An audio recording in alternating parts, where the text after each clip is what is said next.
오늘 우리가 같이 읽을 하나님의 말씀은 누가복음 13장 6절에서 9절 말씀입니다. 누가복음 13장 6절에서 9절 함께 읽도록 하겠습니다. 이에 비유로 말씀하시되 한 사람이 포도원에 무화과 나무를 심은 것이 있더니 와서 그 열매를 구하였으나 얻지 못한지라. 포도원지기에게 이르되 내가 3년을 와서 이 무화과 나무에서 열매를 구하되 얻지 못하니 찍어버리라. 어찌 땅만 버리게 하겠느냐. 대답하여 이르되 주인이여 금년에도 그대로 두소서. 내가 두루 파고 거름을 줄이니 이후에 만일 열매가 열면 좋거니와 그렇지 아니하면 찍어버리소서 하였다 하시니라. 아멘. 여기까지 인도하신 하나님께 또 박수.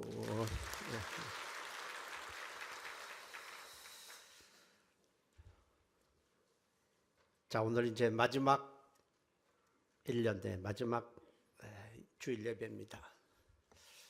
우리가 이 달리기나 높이뛰기나 또 이렇게 장대로 하는 것이나 보면 다 발돋움이라는 것이 있어요. 그냥 막 달리는 게 아니라 했다가 달렸다가 그다음에 달리게 됩니다. 내년도를 힘차게 맞이하게 하기 위한 발돋움하는 예배가 되시기를 바랍니다. 제목은 어떤 열매를 맺었는가 있는데 여러분 밤송이를 까본 적이 있을 것입니다. 밤송이 겉을 보니까 아주 그냥 큼지막해서 그래서 열매가 좀 많을 것이다 생각을 해서 까보았더니 속이 비어 있습니다. 먹지 못할 쬐만 몇 개만 있을 때는 참 실망하게 됩니다. 근데 밤송이가 좀 작아요.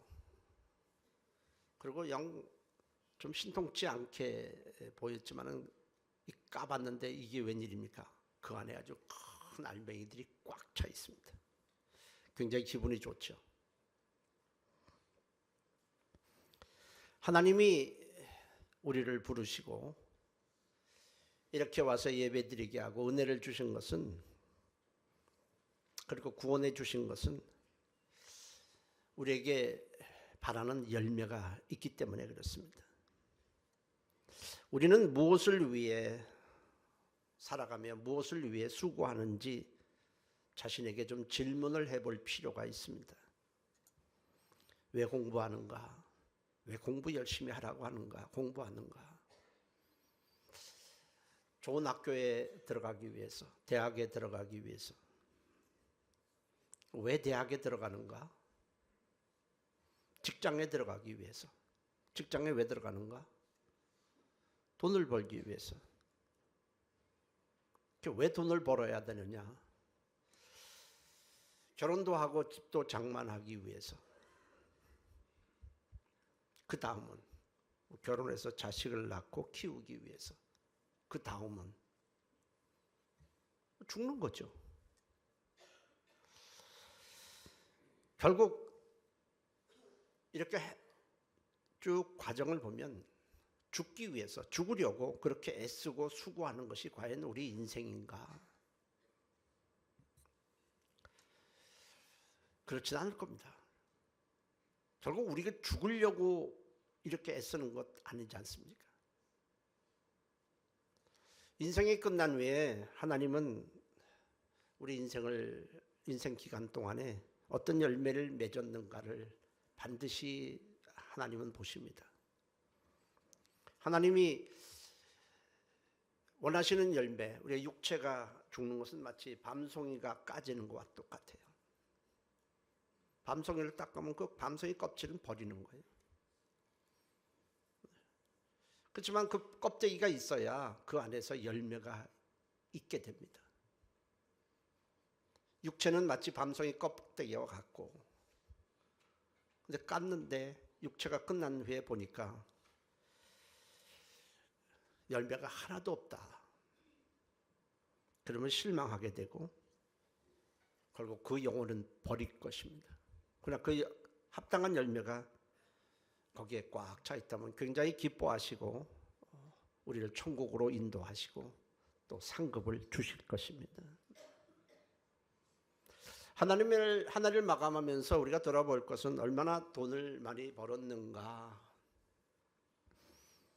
얼마나 해외여행을 좀 다니면서 즐겼는가, 얼마나 땀 흘리며 수고했는가가 아니라 어떤 열매를 맺었는가입니다. 결국 열매는 크게 두 가지밖에 없어요. 하나는 육체를 위한 열매가 있고 영혼을 위한 열매가 있습니다. 육체를 위한 열매, 결국 모두 썩어지고 없어지고 맙니다. 육체가 사라질 때 함께 없어지는 거예요. 육체를 위한 열매가 많죠. 세상적인 어떤 지위도 있습니다. 권력도 있을 것이고, 좋은 집도 있을 수 있고, 돈도 있을 수 있습니다. 그러나 어떻든 육체를 위해서 우리가 모아두고 또 애쓰고 세워진 모든 열매들은 결국 육체가 끝날 때 그 모든 것도 다 사라지는 거예요. 없어지고 맙니다. 그러나 우리가 영혼을 위해서 맺은 열매는 영원히 없어지지 않습니다. 갈라디아서 6장 8절에 육체를 위하여 심는 자는 육체로부터 썩어질 것을 거두고 성령을 위해 심는 자는 성령으로부터 영생을 거두리라 했습니다. 성령을 위해서 심는다는 건, 성령님은 영혼의 열매를 맺게 해주시는 분이시기 때문에 성령을 위해 산다는 것은 영혼을 위해 산다는 뜻과 동일합니다. 영혼의 열매는 주님의 말씀을 따라 주님의 영광을 위해서 살 때에 맺어지는 열매입니다. 생명의 열매입니다. 결국 그래서 영혼을 위해 산다는 것은 주님의 말씀을 따라 주님의 영광을 위해서 산다는 것입니다. 그래서 우리가 주의 일에 대해서는 후회할 것이 하나도 없어요. 왜냐하면 그것은 없어지지 않을 열매를 맺기 때문에 그렇습니다. 똑같이 수고하는데, 똑같이 열심히 일하는데 결국은 무엇을 위해서 하느냐에, 수고하느냐에 따라서 결과는 완전히 달라지게 되는 것입니다. 어떤 사람은 육체를 위해서 땀 흘리며 시간을 쓰며 막 노력을 하고, 어떤 사람은 영혼을 위해서 자기에게 주어진 시간과 일생을 투자합니다. 무엇을 위해서 할 것이냐가 결국 인생의 성패를 갈라놓는 것입니다. 그래서 고린도전서 15장 58절은 주의 일에 더욱 힘쓰는 자들이 되라. 이는 너희 수고가 하나도 헛되지 않는다라고 말씀을 했습니다. 과일나무를 심고 열심히 갖고 왔는데 열매가 열리지 않는다면 결국 실망할 수밖에 없습니다. 본문에서 주님은 열매 맺지 못하는 무화과 나무에 대해서 비유를 가지고 말씀을 하셨습니다. 여기 있는 무화과 나무는 결국 우리입니다. 포도원 주인이 무화과 나무를 심은 다음에 과온지기에게 잘 가꾸고 열매가 열리도록 돌봐주라고 그렇게 맡겼습니다. 근데 무화과 나무는 일찍 열매를 맺는 것도 있고 늦게 맺는 열매도 있지만 대부분 3년 정도면 어떤 무화과 나무인지 다 열매를 대부분 맺게 됩니다. 자, 과온지기는 3년 동안 열심히 나무를 돌보았습니다. 근데 열매가 열리지 않는 나무가 하나 있는 거예요. 여러 나무를 심었는데 대부분의 나무에서는 무화과 나무 열매가 주렁주렁 맺혔는데 한 나무가 열매가 열리지 않습니다. 주인이 와서 기다렸다가 3년쯤 되면 열리겠지 했는데 와서 보니까 그 한 무화과 나무가 열매가 도무지 열리지 않습니다. 그래서 주인이 과온지에게 그 무화과 나무를 찍어버려라. 열매가 없으니 더 이상 수고할 이유가 없다. 땅만 버릴 뿐이라고 했습니다. 그러자 과온지기가 주인에게 내가 다시 한번 수고해서 거름을 줄고 돌봐줄 테니까 1년만 더 기다려달라고 간청을 하면서 1년 후에도 열매가 열리지 아니하면 찍어버려도 좋다고 그렇게 말을 합니다. 존재하는 모든 것에는 존재하는 목적이 있고 존재하는 가치가 있습니다. 존재하는 모든 것이 그 목적대로 쓰임 받을 때는 그 존재는 아주 가치가 있고 의미가 있지만은 목적에 부합되지 아니하면은 존재의 의미를 상실하게 됩니다. 우리가 아무리 비싼 값을 지불하고 어떤 물건을 샀습니다. 목적이 있어서 거기에 많은 돈을 지불했습니다. 그렇지만은 더 이상 쓸모가 없이 목적에 부합되지 않고 한다면 우리는 지금까지 거기에 아무리 많은 돈을 투자해서 그걸 산 것이라도 우리는 가차 없이 미련 없이 그것을 버리게 됩니다. 존재 목적을 상실했을 때는 더 이상의 그것은 아무리 돈을 많이 줬다 할지라도 가치가 없기 때문에 우리는 미련 없이 버리는 것입니다. 무화과 나무의 가치는 관상용이 아닙니다.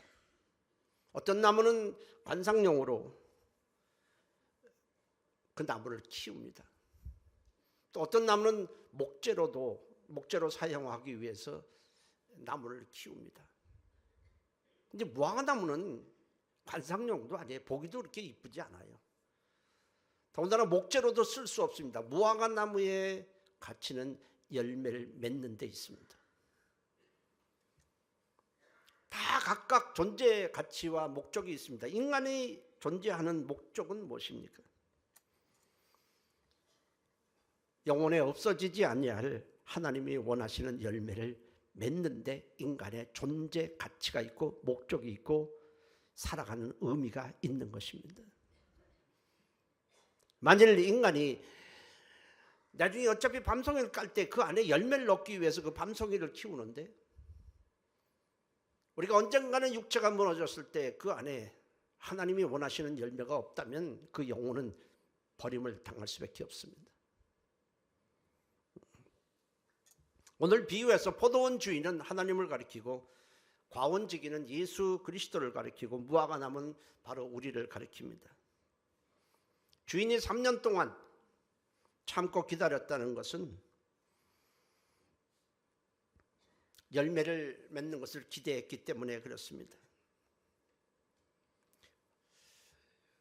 오랫동안 기다린 겁니다. 우리가 신앙생활을 하는 것을 보면 사람마다 열매를 맺는 것에 차이가 있는 것을 봅니다. 어떤 사람은 교회 와서 말씀을 듣고 바로 은혜를 받기 시작합니다. 그리고 얼마 지나지 않아서 바로 꽃을 피우고 열매를 맺고 봉사도 하고 영혼도 구원하고 막 이러는 걸 볼 수 있어요. 목사로서는 굉장히 아주 흐뭇하죠. 그런가 하면 어떤 사람은 좀 시간이 지나야 돼요. 1년 지나고 2년 지나고 도무지 변화가 없는데 한 3년쯤 지나다 보면 그 사람이 드디어 움직이기 시작하고 은혜 받고 봉사도 하고 막 기도도 하게 되고 새벽에 기도를 한 번도 안 나왔던 사람이 새벽 기도도 하고 철야 기도 한 번도 안 나왔던 사람이 철야도 나오고 수요 예배도 나오고 막 봉사도 하는 걸 볼 수 있습니다. 바로 하는 사람도 있고 좀 시간이 걸리는 사람도 있어요. 그런데 어떤 사람은 교회 나온 지가 굉장히 오래됐어요. 그런데도 전혀 열매가 없어요. 답답하죠. 그런 자들도 보게 됩니다. 저런 사람은 왜 이렇게 열매가 없을까? 저렇게 어떻게 교회를 저렇게 오래 다녔는데도 열매가 없을까? 참 마음이 답답하죠. 주인이 3년 동안 기다렸음에도 열매가 없으니 찍어버리라고 한 것은 하나님의 인내하심이 언제까지는 아니라는 것을 보여줍니다. 올해 못하면 내년에 하고 내년에 못하면 내후년이 있겠지. 내후년에 못하면 또 그 다음에 기회가 있겠지. 그래서 언제나 다음에라고 말하는 사람도 있습니다. 그러나 여러분, 기회는 언제나 우리에게 있는 것은 아닙니다. 하나님이 기회를 주셔야만 우리가 받을 수 있는 것입니다. 그래서 하나님이 우리에게 은혜 베푸실 때에 우리는 그것을 감사함으로 받고 주님이 원하시는 말씀의 열매, 은혜의 열매를 맺도록 해야 하는 것입니다. 고린도후서 6장 1절 2절에 우리가 하나님과 함께 일하는 자로서 너희를 권하노니 하나님의 은혜를 헛되이 받지 말라. 내가 은혜 베풀 때에 너에게 듣고 구원의 날에 너를 도왔다 하였으니 보라 지금 은혜 받을 만한 때요 지금 구원의 날이로다 했습니다. 절대로 은혜를 베풀 때에 이건 값없이 주는 선물이야 나만 받나?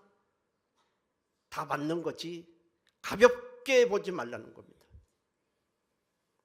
은혜를 베풀 때에 바로 열매를 맺을 수 있는 것이지 은혜를 중단하면 우리는 아무리 노력해도 열매를 맺을 수 없습니다. 주인이 어찌 땅만 버리겠느냐 했습니다. 하나님께서 우리에게 은혜를 주시는 것은 열매를 맺도록 하기 위함인데 은혜의 거름을 주는 겁니다. 열매를 맺는데 필요한 양분을 은혜를 통해서 공급하시는 것인데 아무리 기다려도 열매가 열리지 않는다면 결국 하나님은 은혜를 중단하실 수밖에 없습니다. 그러나 열매를 많이 맺는다면 더욱 열매를 많이 맺도록 하기 위해서 은혜를 더 풍성하게 우리에게 부어주실 것입니다. 그래서 고린전서 15장 2절에는 무릇 내게 붙어있어 열매를 맺지 아니하는 가지는 아버지께서 그것을 제거해 버리시고 무릇 열매를 맺는 가지는 더 열매를 맺게 하려 하여 그것을 깨끗하게 하시느니라 했습니다. 너무 당연한 것 아니겠습니까? 교회에서도 열심히 하는 성도, 열매를 맺기 시작하는 성도를 보면 옆에서 봐도 기쁘죠. 그러면 저도 늘 기도하게 되는데 누구를 위해서 더 기도하겠어요? 아무리 기다려도 꿈쩍 안 하는 사람을 계속 기도할 것 같습니까? 안 그래요. 더 많이 열매를 맺고 더 열심히 할 수 있도록 하기 위해서 그 사람을 위해서 기도합니다. 어려움이 닥칠 때 더 그 사람을 위해서 기도하게 돼요. 그건 어쩔 수 없는 것 같아요.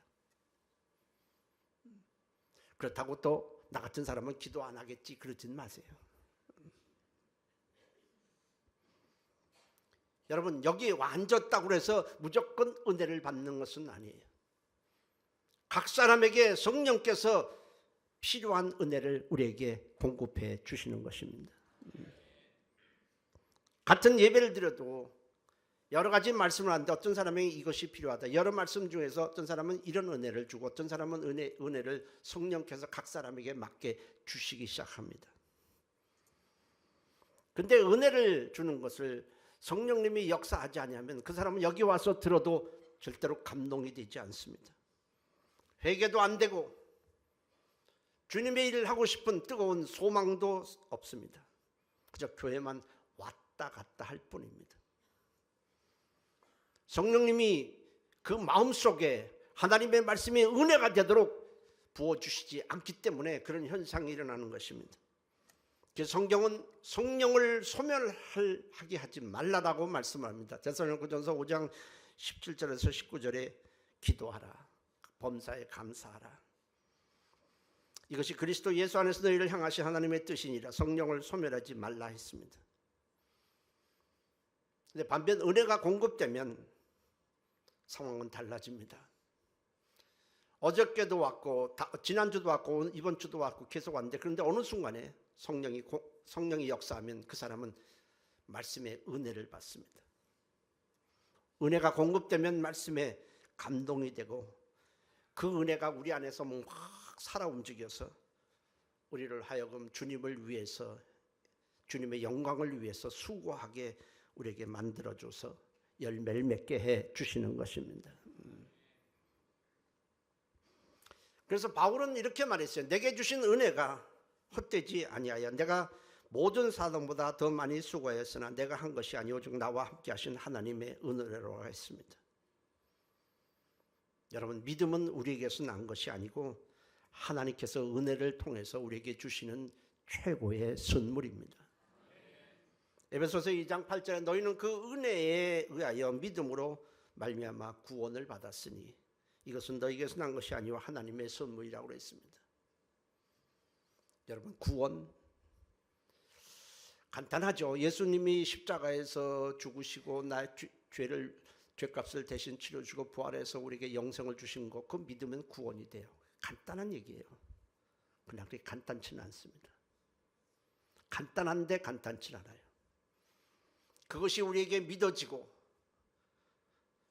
그 예수님을 나의 구주로 고백하려면 성령님이 그 말씀의 은혜를 내게 심어줘야 되고 그것이 믿음이 되도록 해 주셔야 하는 것입니다. 그래서 고린도전서 12장 3절에 성령으로 말미암지 않고는 누구든지 예수를 나의 구주라고 고백할 수 없다고 말씀을 하십니다. 그러므로 우리가 이렇게 구원받았다 아멘 할 수 있는 것은 성령께서 우리에게 은혜를 부어 주셨기 때문입니다. 하나님께서 우리를 교회로 인도하여 주시고 은혜를 주시는 데는 분명한 목적이 있습니다. 광원지기가 나무를 심고 거기다 거름을 주고 좀 땅이 메말랐다 싶으면 물도 주고 하는 데는 목적이 있지 않겠습니까? 그냥 주는 사람은 없습니다. 거기다가 왜 쓸데없이 거름을 주고 땀을 흘려 수고하고 가지도 쳐주고 좀 땅이 메말랐다가 물도 주고 왜 그렇게 하겠습니까? 목적 없이 그렇게 하는 사람이 어디 있겠습니까? 하나님께서 우리에게 은혜를 주시고 성령을 통해서 은혜를 부어주실 때는 반드시 하나님께서 우리에게 원하시는 것이 있기 때문에 하는 것입니다. 그냥 이 자리로 우리를 인도하신 것은 결코 아닌 것입니다. 바로 영혼에 없어지지 아니할, 영혼이 썩지 아니할 생명의 열매를 우리 안에서 맺도록 하기 위함입니다. 주인이 기다려도 열매가 열리지 않는 무화과나무를 찍어버리라고 하자 과원지기는 이렇게 말합니다. 주인이여, 금년에도 그대로 두소서. 내가 두릅하고 거름을 주리니 이후에 만일 열매가 열면 좋거니와 그렇지 아니하면 찍어버리소서. 과원지기가 애원을 하고 있습니다. 과원지기이신 예수님은 우리에게 어떻게 하든지 기회를 주시려고 합니다. 문제점을 조금만 보완하면 열매를 맺을 수 있다라고 확신하고 있기 때문에 그렇습니다.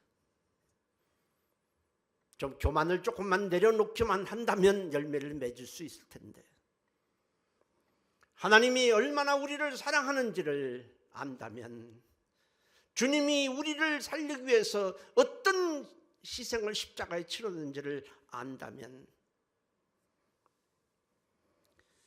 열매를 맺을 수 있을 텐데, 세상 중심에서 하나님 중심으로 좀 돌이키기만 하면은 열매를 맺을 수 있을 텐데, 세상을 위해 살아도 세상에 위해서 산 모든 것이 헛되다는 사실을 깨닫기만 한다면 제가 주님 앞에 돌아올 텐데, 육체보다 영혼이 훨씬 더 중요하다는 사실을 안다면 제가 열매를 맺을 텐데, 은혜를 조금 더 받기만 한다면, 지금은 일주일에 한 번 겨우 주일날 나와서 예배 드리는 걸로 끝나지만은 조금 더 성경 공부를 하고 조금 더 하나님 앞에 나와서 예배를 드려서 은혜를 좀 더 받기만 한다면 제가 열매를 맺을 텐데, 저의 마음을 사로잡고 있는 악한 영이 물러가기만 하면 열매를 맺을 수 있을 텐데, 제가 지금 연약해서 그러니까 옆에서 저 사람을 위해서 도와주고 기도해주고 살펴준다면 틀림없이 열매를 맺을 수 있다고 생각하기 때문에 주님은 1년만 더 참아주소서 한 것입니다.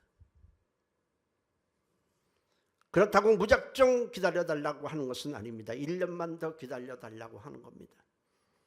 1년이라는 기간은 주님이 정하신 기간이기 때문에 사람마다 조금씩은 다를 수 있습니다. 그러나 반드시 정해놓으신 기간이 있다는 것은 분명합니다. 어쩌면 2019년 다가오는 새해가 어떤 사람에게는 열매를 맺을 수 있는 마지막 기회가 될 수도 있습니다. 우리가 교회 다닌다고 해서 언제까지나 내가 은혜를 받을 수 있다고 착각하지 마십시오.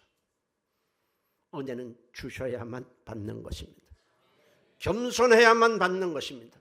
하나님은 겸손자에게 은혜를 주시지만은 교만한 자는 대적하신다고 말씀을 하십니다. 우리가 목숨이 붙어 있고 그냥 교회 왔다 갔다 한다고만 해서 열매를 맺을 수 있는 것은 결코 아닙니다. 한번 생각을 해보십시오.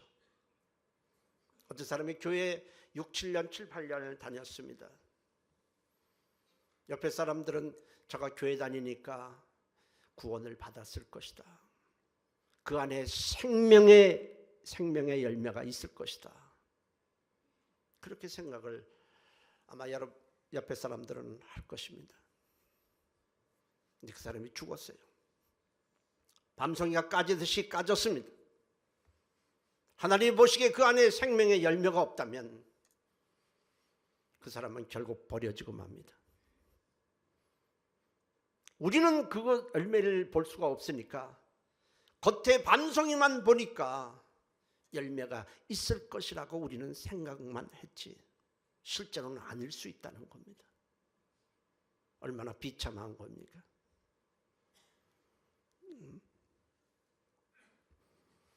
시간이 뭡니까? 시간이라는 것은 기회입니다.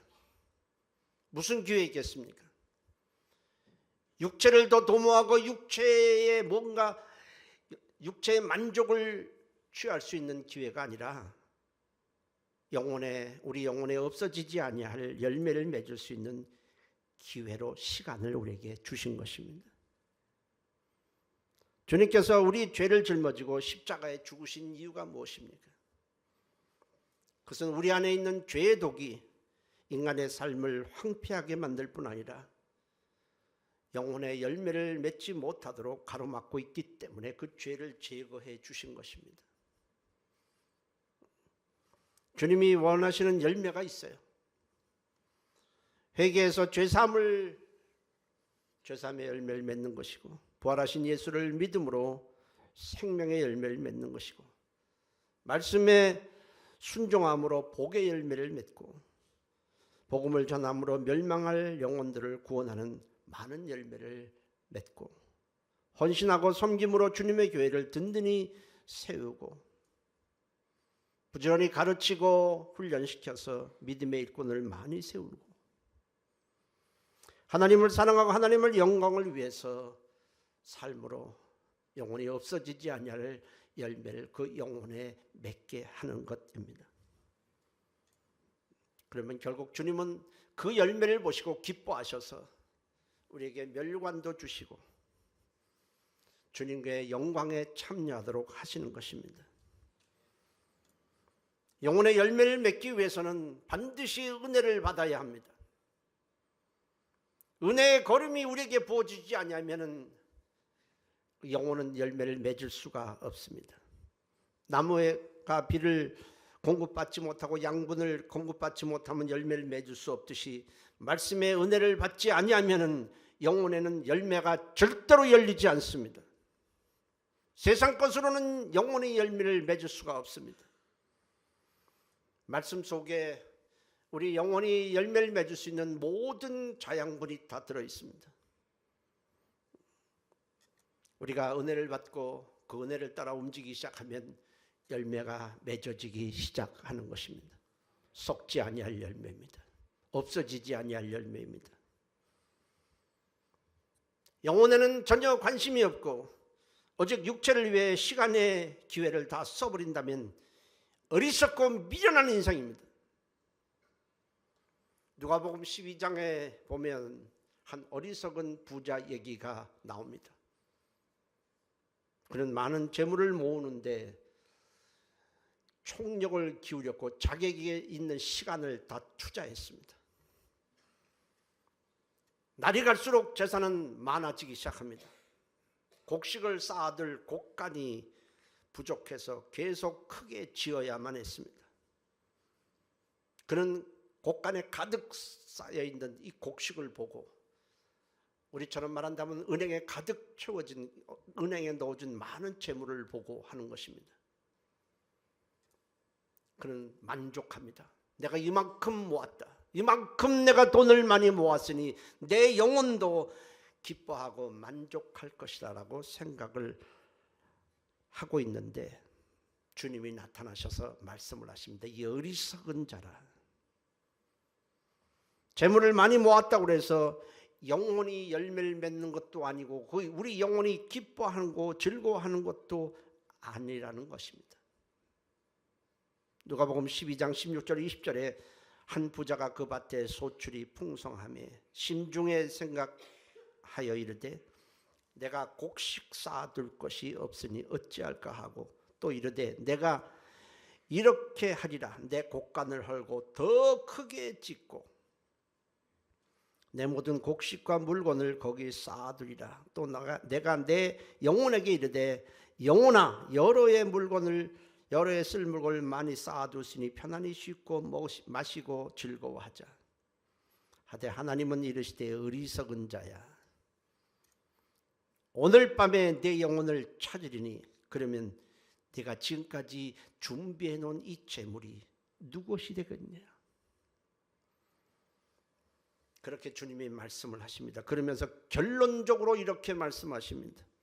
누가복음 12장 21절에 자기 육체를 위하여 재물을 많이 쌓아두고 하나님에 대하여 부요하지 못한 자가 이와 같이 어리석은 자니라.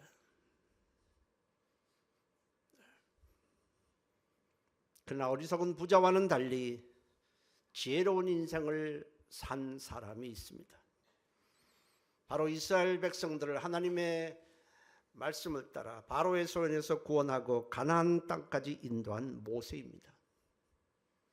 모세는 본래 이스라엘 사람이지만은 자식이 없었던 애굽 왕 바로의 공주의 아들로 입양이 되었습니다.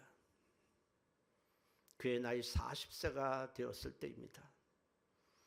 그는 자신의 인생에 대해서 심각하게 고민을 하기 시작을 합니다.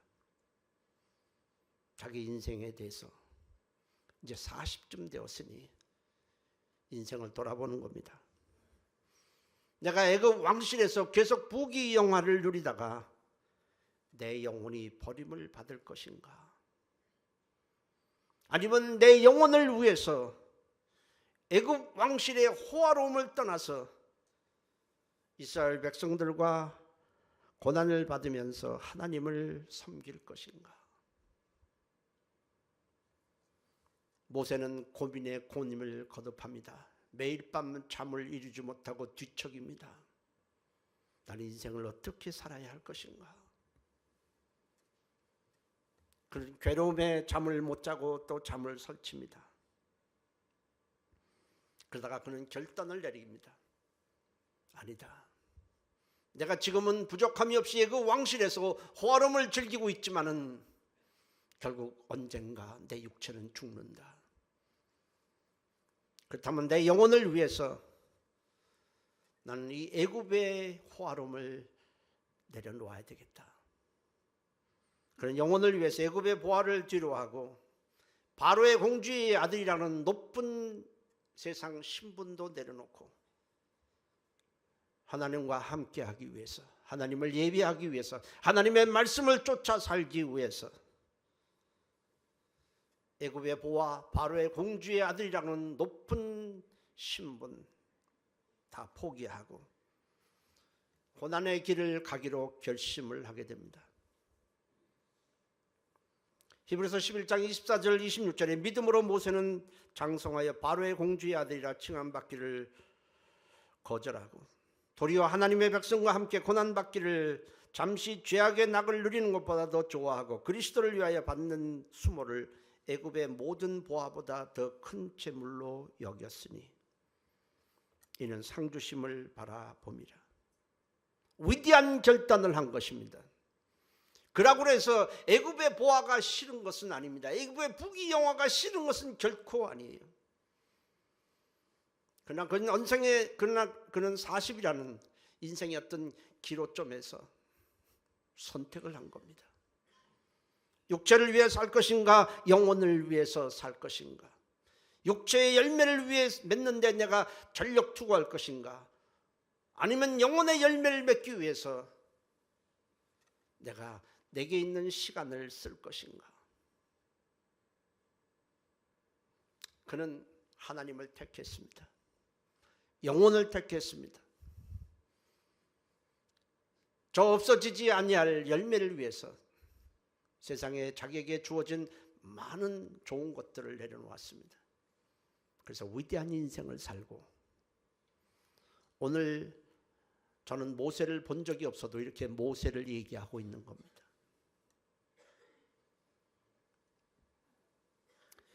올해 여러분은 어떤 열매를 맺었다고 생각하십니까? 밤송이를 깠을 때에처럼 육체가 무너졌을 때에 그 영혼에 어떤 열매가 맺어 있다고 생각하십니까? 결국 우리는 밤송이입니다.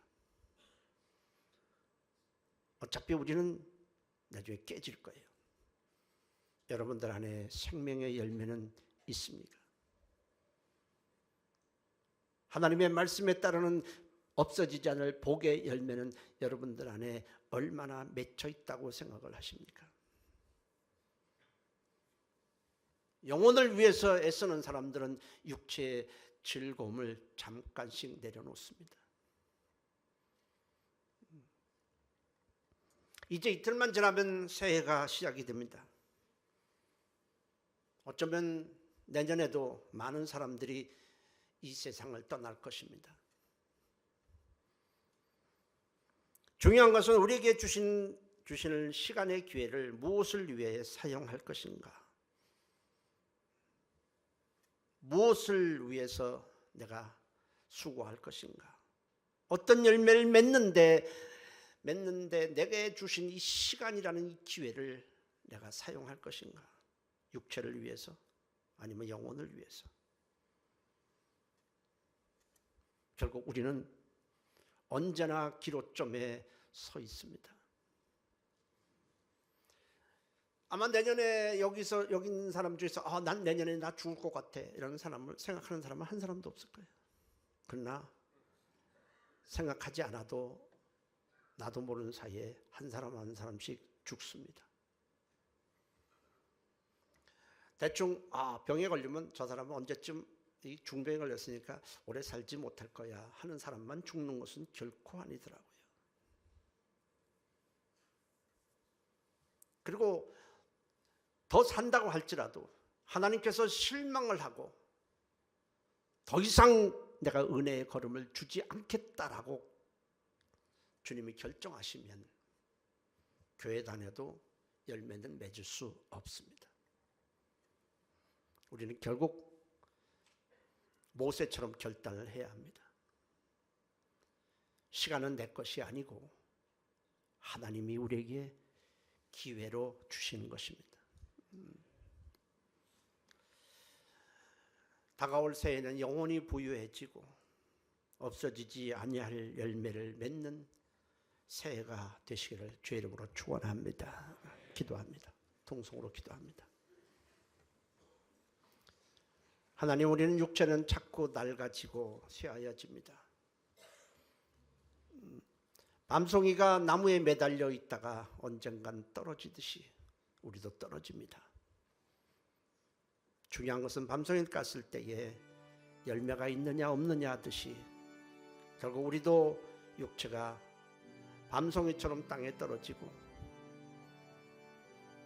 깨질 텐데 그때 우리 안에 생명의 열매가 있느냐 하는 겁니다. 하나님, 우리가 영혼을 위해서 내년에는 시간을 좀 쓰게 도와주시고 수고하게 도와주시고 값진 인생, 가치 있는 인생을 살게 도와주옵소서. 우리 다 같이 한 목소리로 통성으로 기도합니다. 살아계신 하나님, 고맙습니다. 우리에게 주어진 시간은 유한합니다. 그마저도 우리가 시간을 얼마큼 살겠다 시간을 예측하는 것도 불가능합니다. 그리고 하나님께서 우리에게 기회를 언제까지 주실지도 우리는 모릅니다. 우리가 알 수 있는 것은 하나도 없습니다. 단지 지금 하나님이 은혜 주실 때 우리는 반드시 받아야 한다는 것입니다.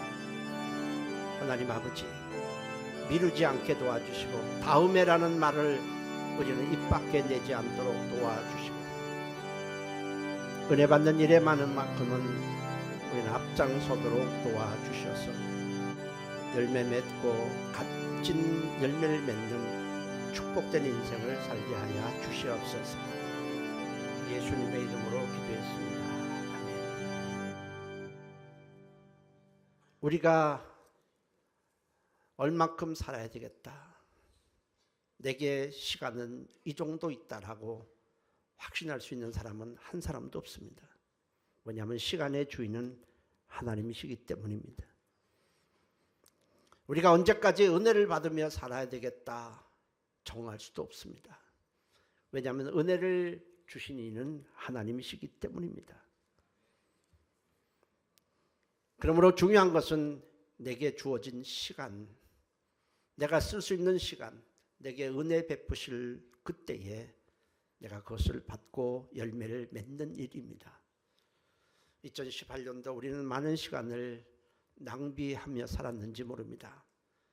다가올 2019년도 영혼의 열매를 맺는 알찬 시간으로 맞이할 수 있도록 도와주시옵소서.